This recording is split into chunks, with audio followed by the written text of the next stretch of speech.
अरे बेट्यानो, इतक्या लवकर मी काय जात नसतो तुम्हाला सोडून. हा, मला बी अजित पवार म्हणतात. पण गऱ्यांनो, नियतीचा खेळ बघा. खरंच आज माझा हा प्रवास इथंच थांबतोय. मी नेहमी म्हणायचो राजकारण आपल्या जागी आहे, पण काम महत्वाचं. लोकांनी मला कामाचा माणूस म्हटलं, तीच माझ्या आयुष्याची सर्वात मोठी कमाई होती. आज निरोप घेताना मन खूप जड आहे, पण एक समाधान आहे की शेवटच्या श्वासापर्यंत मी तुमच्यासाठीच धावत होतो.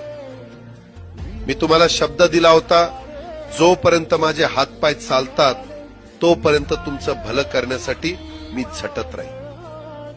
नियती बघा कशी असते. आज माझ्या हक्काच्या बारामतीच्या मातीत तुमच्या सेवेसाठी येत असतानाच माझे हातपाय कायमचे विसावले.